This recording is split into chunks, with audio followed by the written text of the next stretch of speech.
welcome back to another East Coast DNA on the Road episode. We're back at the Shoebox Studios, and today we have our guests, Steel Cut Oats. Thank you for joining us here today, everyone. Hello. Happy to be here.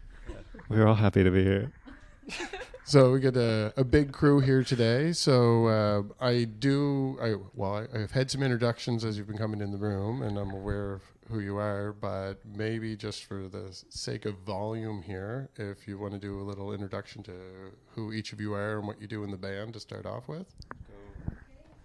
All right. My name's Ted. I play drums. My name's Joe. I play guitar, synth, and tiny bit singing. I'm Sarah. I'm the lead singer. My name's Sophie. I play fiddle, guitar, and backup vocals. I'm Emma. I play the bass, and I do some backup vocals as well. So you guys as a band are fairly new. I mean, a lot of the content on this podcast has been fairly new bands, I guess, anyway. So I first was aware of you guys through social media because I was looking for bands for the podcast just to talk about actually when things were starting to reopen. So you definitely had an online presence that I picked up on. I did admit when I did the interview with Persephone a few weeks ago that I get the two bands confused because some of your social media is very similar and you were playing similar venues and around the same other band. So it was more so I was trying to keep track of like, well, which people are in which band. And so now that I've met everybody, I'm glad that I can share that information with other people that are following the podcast and maybe just getting introduced to you for the first time as well. Sure. So you have kind of an interesting backstory too, as far as where you came up with the name of the band and your origins, and a little unique for some of the bands. The East Coast DNA name, which we do mention this a lot on the podcast, but if you're not aware, the name was my brother's creation because DNA is Darcy and Andrew. But that's so sick. That works so well. It fits with the theme, but we have had people that were not East Coast necessarily. They're either from the East Coast and they live somewhere else while they're putting out stuff, or people from other regions that have moved here and they're now an East Coast musician. So we've definitely expanded what that actually means, but I don't think we've had anybody as far west as Yukon. So I don't know. I think this is actually not a Joe story, maybe. This is more a Sophie thing. Mm-hmm. Sure. So, Sophie, you're from the Yukon originally? Yeah, I grew up in Whitehorse. Okay, so how did you hook up with these cats and end up having them associate with that? Because it was a camping trip that you guys were on. Was it in the Yukon? No, we went on a camping Okay. trip here at Milford House. We went canoeing, and it was us three, Emma, Sarah, and I, Mm-hmm. and our friend Jane. We were, I think this was, I guess like almost 2 years ago now. About 2 years. It was in the summer, and it's probably the first time I'd spent an extended period of time with any of them. Okay. I think Sarah and Jane had been scheming a camping trip, and they last minute invited Emma and I because they thought we were cool, hopefully. Yeah, that's right. Yeah. And we had like the best time, like an amazing time. And we like kind of ended up talking about music and eating a lot of oats. And Was it all you Yeah. packed? no, It was a lot of we had oats like, packed. yeah, we had like a few ciders. Yeah. We ate really spicy chili that Emma made, and we all tried to pretend we could eat it. Oh, Yeah. the oats maybe balanced that out a little Yeah, bit. exactly. For you. Excellent. But yeah, so not a Yukon camping trip. And then last summer, or I don't know if I should keep going, how we all got together. But You can, absolutely. We Yeah. have all the time that you need to tell the story, and everyone here can chime in. take the microphone Yeah. afterwards and call you a liar. Yeah, you can correct my mistakes. We started us three kind of jamming, and we thought we were brilliant. I feel like we had some 3-part harmonies going, and we were like, hell yeah, but we were definitely lacking. And at the time I was playing music with Dan and James McFadden. a little bit, and I met Ted, and we were looking for a drummer because we were like, that's really what's lacking right now is we have no rhythm, among other things. But I was like, guys, I know a drummer. And then we were like, okay, should we ask him? And I think it took us about 2 months. And when I finally asked Ted, he was like, yeah. Excellent. You didn't consider stealing Daniel's little tiny set that he plays when he's playing by himself? Like he has a little, he does his solo Yeah, he has a moment. little tiny set that he uses, and it actually comes out pretty good. It was. Yeah. No, well, I didn't even know he did that. He had Ted, and I was like, this guy has it all. That's it, Ted. You're out. Yeah. I just figured out how to replace you. The girls can do it with their feet. Maybe now that you mention it, we could try that. See how it goes. And when Ted came, the first practice, it went so well. We had sent him some recordings. Yeah, for us, I feel like he might have been confused, but we sent him some recordings, and he came and sat down and brought the songs to life, probably exactly how we envisioned it. And when he left, my old apartment is where we used to practice, and he left the building, the apartment, but he was still right outside in the hallway, and we instantly started screaming, yelling, and then 2 seconds later we saw him walk by the window and leave, and we were like, right. Awesome. But and then we did our first show with Ted. We had one show before that, where my partner actually played drums for us. He doesn't play drums. He knows one beat, but Ted saw that show, and he obviously thought we had something going on. So yeah, and that we opened for Joe's band, Portland, at that show. And then I think our second show, we wanted to do a Christmas cover. Yeah, it was a Christmas show. It was a Christmas show at Foggy Goggle. And by this time we had Ted, we had a few numbers kind of ready to go.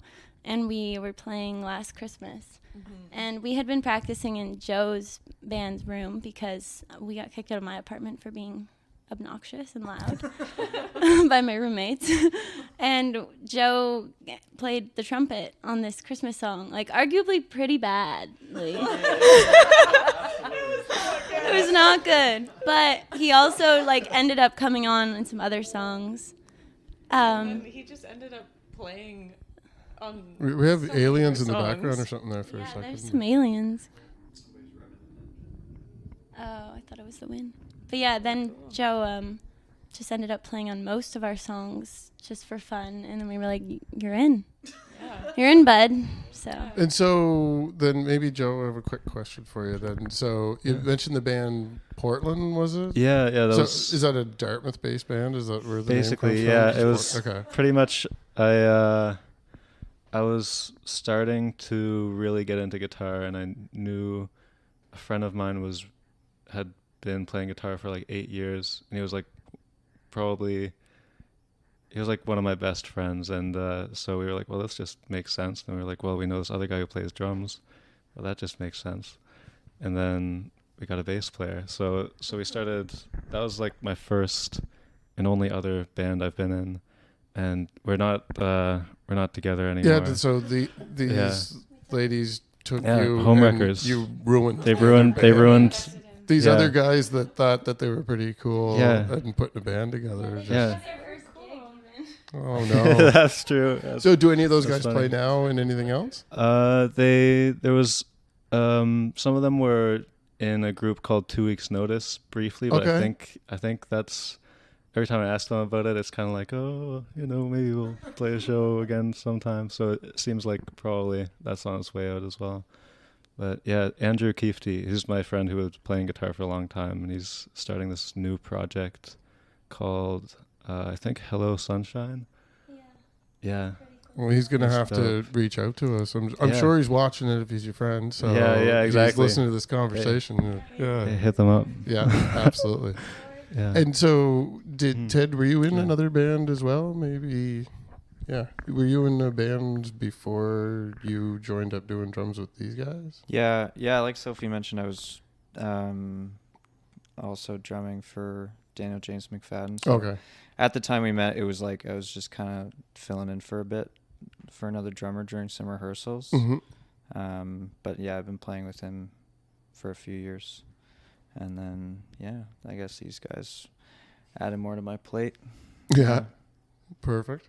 So since you guys formed as the full 5 of you that are here, you had an EP that came out. I know anybody that searches for you, the first thing they're going to see if they search on Google is it actually is what's the big deal about Steel Cut Oats. That's what will come up if you search Steel Cut Oats.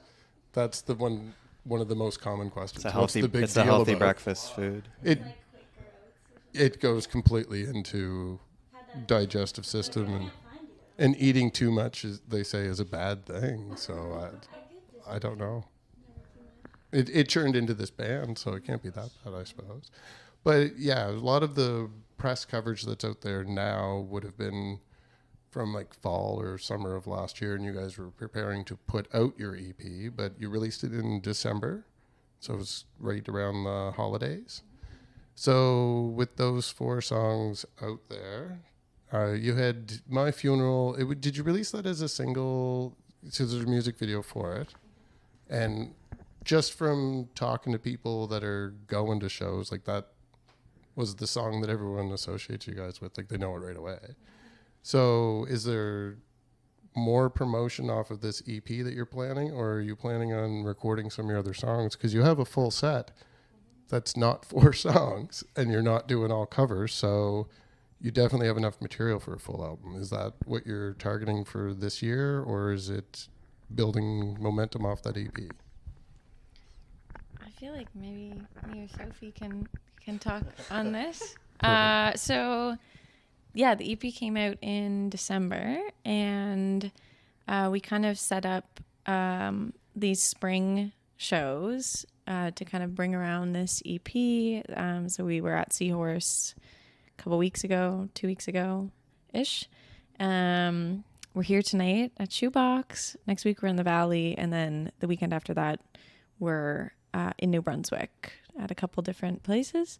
So yeah, we'll be bringing the EP around, but yeah, you are correct. We do have a full set of music that we play, and have kind of mostly moved away from doing covers.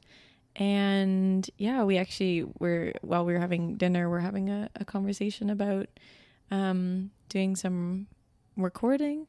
For the record, I was on the other side of the bar. I wasn't sitting there listening to you. No, So. yeah, I know. Mind reader. Maybe you want to talk about doing some recording? Yeah. So we love the EP, but I definitely think our newer stuff and some of the stuff we wrote kind of during the EP has a more upbeat, maybe, like a different vibe. So right now, yeah, we're kind of, I honestly feel like just since recording the EP, we started to find a bit more of our sound. So we're leaning into that right now, still writing a little bit, and then hopefully this summer in July, we'll start some recording. 'Cause yeah, I feel like, and correct me if I'm wrong, but when people are like, oh, I love your EP, I'm like, yeah, but just wait. Yeah. Or come see us live, because I feel like you don't get a full sense just from Sure. going on our Spotify of what our music is. But yeah, we're really happy we got that out, and we're able to share that and our newer stuff, and hopefully soon that will be a thing that's accessible. And since you have the microphone, with when I mentioned it just briefly earlier too, and I had seen you guys do the acoustic performance at the Bus Stop Theatre. So I know that's not your normal thing. And then where you play violin, fiddle stuff in your songs, is the new material have a lot of that stuff? Like it lent itself really well to an acoustic set. Yeah. We were talking about how we have like Steel Cut Oats side and then Steel Cut Throats side. There you go. So the new stuff doesn't have fiddle in it. It's got like more cool synth sounds coming from Joe's end, and some kind of surf rock rhythm that Ted brought in, and I'd say more upbeat lyrics and melodies. A lot more vocalist. Yeah, more like 3-5 part harmony stuff happening. and some like echoes. So we're being a little more creative, but we are moving away from our folkier side that you hear in Haunted, and even My Funeral is a bit, So, but yeah, we do like the quieter. I think we'd like to keep sprinkling in like an acoustic set every once in a while because all of us love that genre of music just to listen to it and play it lent projects. itself well. So you could tell that you guys like it and that there's that influence behind your music in the first place. So I think in one of your bios, it said folk, jazz, and pop. That was earlier. Yeah, like that was like an old. Probably early. Yeah. I mean, I guess you can maybe hear the influences. Like Emma really loves jazz, and she wrote a jazz song that we used to play, jazzy song. We didn't have a name. Do you want to take the mic and talk about that? Sure. Well, we're not a jazz band, so. Yeah. Well, yeah, actually, to be fair, if you go through the last couple interviews, I've been talking about how a lot of Halifax-based bands, especially people that are comprised of people that went through music programs in the East Coast area, even though we have East Coast labeled with Celtic, because that's what it's associated with, all the music programs are teaching jazz. So all of the indie alternative bands coming out have a jazz background, and it's coming through in all the music. So it's making it a little bit different. And if you listen to West Coast music that's alternative radio music, there's definitely similarities. But I think the sound of the East Coast for indie alternative that I would have associated years ago with like Sloan and Thrush Hermit and... I mean, I could go off because I lived through it, like Jail and Plumtree, if I want to go into female-driven bands, right? But there is a jazz influence that is really coming through in a lot of the music. So definitely your contribution from the jazz side is important in this area. Like that's probably people don't even realize that's what they're going out to see. And they don't realize that's what they like because they're not going to a jazz show. They're going to an indie band at their cool club they want to go to, right? So, but yeah, where does your background come from? And is there a difference writing songs with these guys already doing the majority of the other songs, or? I mean, like I just listened to a lot of jazz music growing up, predominantly pretty much all that I listened to, arguably for a while. And for writing songs, I don't know how much I really use that influence for the band. I suppose some of the vocal, like the background vocal stuff. She has a great deep jazzy voice. Yeah, well, I was gonna say really the contribution is the deep voice. Well, that's the other thing I was gonna say before the jazz part came up. From seeing the performance, I'm a sucker for harmonies, and you guys are all up there singing. So I mean, you got me right there. Anyway, but you do have a deeper voice, and it blends in really well. But it makes the band a little unique that way because I don't normally hear both sides of it in one song. So it's nice. It's the first time I showed like a recording. Sorry. Yeah. I showed Dan McFadden and like you guys a recording once when we were rehearsing, and I had like Dan was offended. He was like, "Well, what guy did you ask to sing with you?" Oh no! He was like, "Why didn't you ask me?" And I was like, "That's Emma."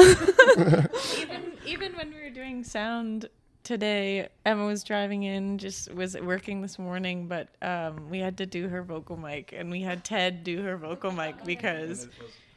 And honestly, it's so special. I think like something I really appreciate about this band is that we have like 3 female vocalists, and I'm pretty sure I'm positive in saying that the reason that I stand up at the front is not because I am any more talented by any means. It's just because I'm comfortable and I do the dancey at the front. She has a great stage presence that we do not have. Entertaining, and also I don't play any instruments, so to have these two and also these two here who can also sing, who also have the ability to be doing things with their hands and their feet at the same time is a mystery and a wonder to me. And but yeah, I think I think back on like Emma's voice, the like color of her voice is so important to the sound of our band. Same with Sophie's. It definitely, like I say, it gives you guys, you have a full range because there's so many of you, but it works. So it's great. I might imagine that was kind of because of the way you get together. That was kind of a surprise to you too, then, because you wouldn't have been camping and were you singing songs around the campfire and decided to have a band, or were you just talking music and thinking? We should start a band. I distinctly remember you guys being really surprised that I could sing. Yeah. It's like hearing your voice for the first time was shocking in the best way. It's so beautiful, and yeah, I don't know, it just has a really special tone. And also, yeah, we didn't talk about singing or like really, we just talked about our love of music. Emma was gushing about her jazz and how much she loves it. And we were like, oh, we should just start a band. Oh, that would be cool, wouldn't it? And then we got together the next week and then, you know, things start happening. Like you jam once or twice or 3 times, and then there was a show that Portland did, and so we were like, okay, I guess we're gonna be a band now and do the band things. Yeah. So the shirt that you're wearing, Oh yeah. the artwork that's on that, the show that I mentioned where I'd seen you before, I know that the backdrop was cutouts of very similar art. Right. So who's the artist behind your posters and your stage props? Oh, so many. Oh my gosh. Is it all different people? There's all different people, and it's been like one of my favorite parts about doing this whole band thing is being able to work with other visual artists. The most recent one is Amy Crosby, who did these t-shirts and like our most recent poster, but we've also worked with a bunch of other really special people, including Clem, which maybe you want to talk about Clem for a second. Yeah, so my friend Clem, he is a photographer, and he's done some really creative and interesting stuff for us, photography-wise. Like a lot of the older posts on, so all of my funeral stuff, except for the cinematographer was Griffin O'Toole, and director was Griffin O'Toole. Sorry, Andrew Rodenizer was the cinematographer. But Clem did a lot of the like just sort of ideas for the visuals, and yeah, he's very creative. So he was like for quite a while he did a lot of our photos.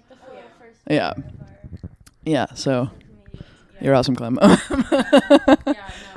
like kind of our like creative lead, I think, for a lot of like our EP release, a lot of my funeral, and has like such a magic about like we'll go do what looks like from the outside like such a regular photo shoot. Like we went to this park, it was like grassy and it was really cool. Like it was conceptually a really cool photo shoot, but like in practice what it looks like is the 5 of us like sitting on a green lawn, like kind of posed or whatever.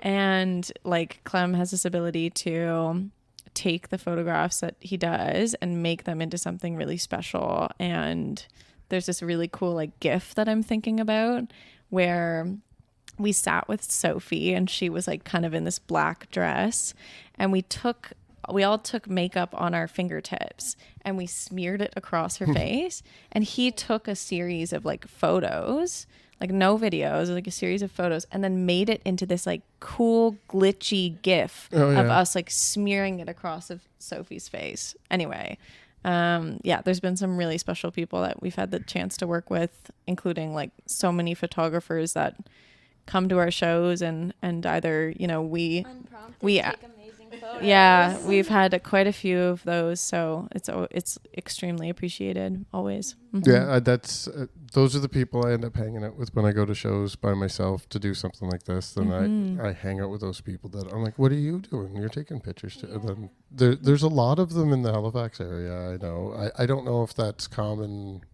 everywhere around the province, because a lot of the people I run into are the same people at the shows, whether it's here or there or anywhere else.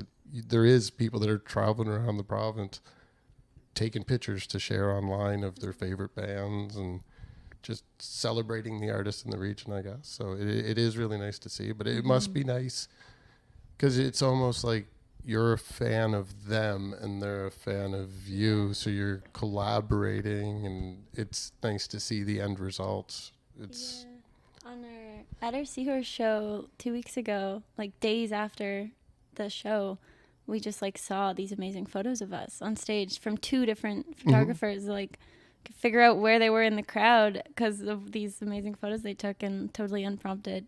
Yeah. Yeah, It was. I don't know them. I was just gonna say that it's insane. Like they're frameable, and it's and I don't have that many. I don't really like take photos of myself too often where I'm like, all right, I'm gonna look good, I'm gonna pose, I'm gonna do a photo. But I have so all of the great photos of me in the past like year and a half, they're almost all from Steel Cut Oats shows where like cool artists come out with their eye for what's really cool. Yeah. And then I'm like, yeah, I'm like the object of this like creation that they did of us. It's really cool. Yeah, the amount of professionally produced photographs of all of us in the past year is criminally high. But we're very, very grateful for it. But I think when we look back at our lives when we're older, we're going to have so much documentation from these past couple of years. Yeah. Imagine if any of you have children, like at all, just imagine when they get older and people are like, hey, did you know that your parents were in this band? And there's like a million pictures and videos. Yeah, and it's just us in like alien ears and moon boots. Yeah. Here's mom. Yeah, we'll be in for like a global data crash before then anyway, so you're fine. Yeah, we're good. So you will be recording stuff at some point this year, hopefully this summer. So we'll be keeping an ear out to hear more material come from you. But where should people that are listening to this follow you online? Oh, yeah, sure. Well, we're on Instagram and Facebook. And both of those were @_Steel Cut Oats _ and we're on Spotify. We're on all streaming platforms with our EP at the 11th Hour. Is our TikTok still popular? Our TikTok is still up and available. It's also under the same username. Excellent. And yeah, I think that's it. Our Instagram is definitely the main way that we communicate with people. But of course, we always have emails and things too. And you do have a physical CD for the EP. do. So where can people buy that? Is that a Bandcamp thing or go to a show? Yeah, we're selling them at shows, but yeah, I gotta set them up on Bandcamp for sure. And if you want some, just message us, I guess. Yeah. Excellent. Yeah. Yeah. I'll be grabbing one after this recording, and I will be sticking around to watch you guys play. So I'll capture one of the songs while you're playing, and we'll slide it right in here for the end of the episode. So everybody stay tuned for a few more minutes, and you'll get to hear a taste of their music. And I'd like to thank you guys again all for taking the time. I realize you could be doing a million other things while you're waiting to play, so I do appreciate it. And reach out when you do have some new stuff to promote, and we'll either do this again or we'll throw it into one of our playlists that are coming up. Thanks again.